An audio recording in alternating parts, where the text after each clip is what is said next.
Welcome back and thanks for staying with us. This morning, the Transport, Education and Training Authority, TETA, will launch their economic reconstruction and recovery programs geared towards addressing youth unemployment and supporting economic recovery. Maphefo Anno-Frempong is the Chief Executive Officer at TETA and she joins us now via Zoom. A very good morning to you and thanks for making the time.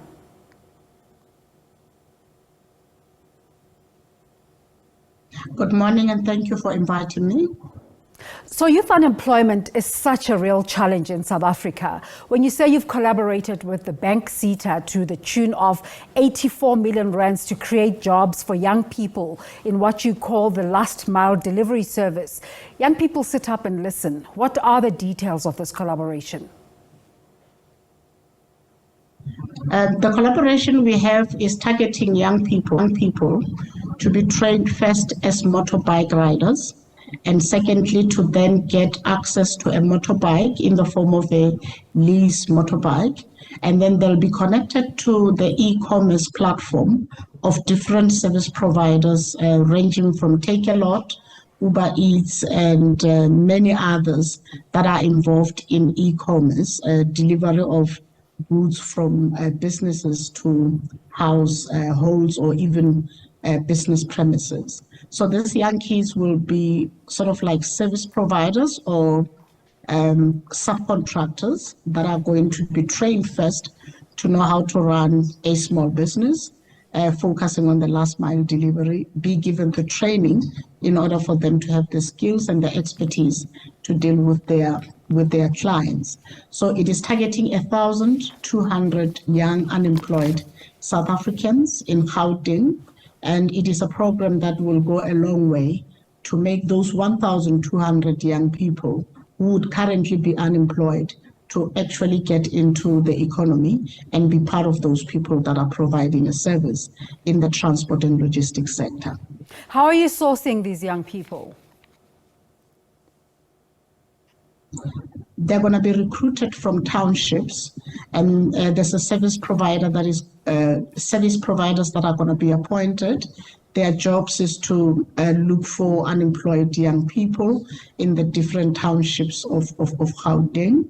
We've got other programs beyond this one that we're launching today that is targeting other provinces. An example of such a program is to expose 1,500 young people in Giyani, starting from the 27th to the 29th of next week in October, and expose them to also opportunities in the transport sector. Beyond Giyani, we will also expose in January next year 1,500 students or young people in Zululand to also opportunities in the last mile delivery and other opportunities in the transport sector. And then lastly, another 1,500 would then be exposed in the Northwest Province to last mile delivery options. And you might ask why last mile delivery? It has been an industry that has really gone up because we do online ordering these days. You could be online doing online ordering for your groceries. It could be that you're getting your medicine through an online option. It could be even clothing and many other things that we need, goods that we need from the service providers that sell the goods, that South Africans are starting to do a lot of online ordering, and therefore the logistics part of it is a part that has really gone up in the transport sector. Ever since we started seeing it going up in August 2020, it has really gone better. It's going to be growing in the e-commerce sector. How are you hoping to measure the success and the reach of these programs? The success for us is for them not only to be trained, but for them to really be in the value chain of logistics and transport.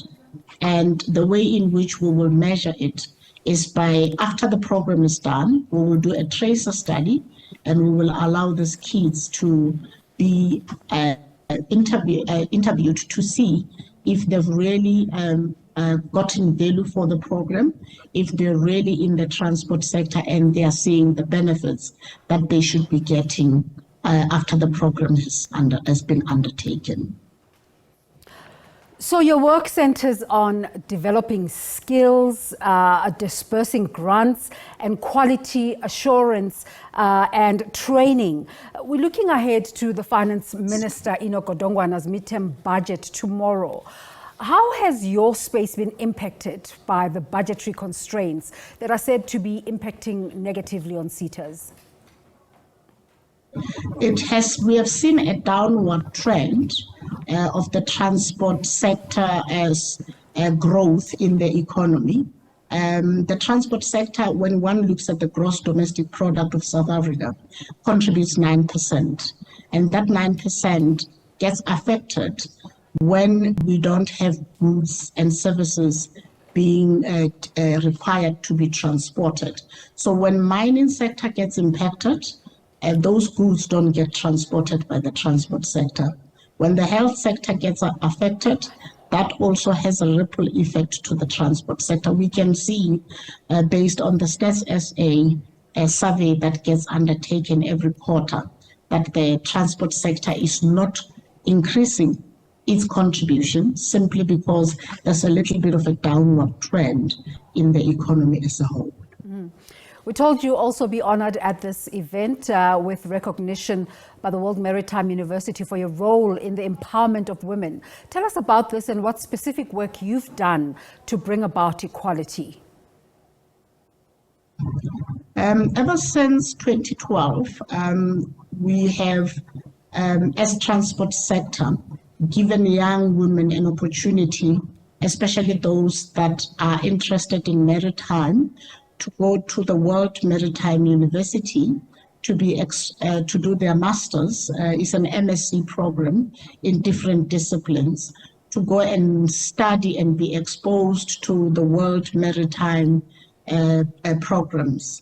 Now, from 2012 up until now, it's a total of about 40 young South Africans that have been exposed to a master's and a PhD program, some of them in maritime, which is a scarce skill and a career that not many would be exposed to. Furthermore to that, in the transport sector, I have taken the lead to bring young women and older women that own their businesses in the different subsectors of transport to be exposed to the industry and be part of the enterprise development. So I've got what I call women empowerment programs that I hold every quarter, 4 of them.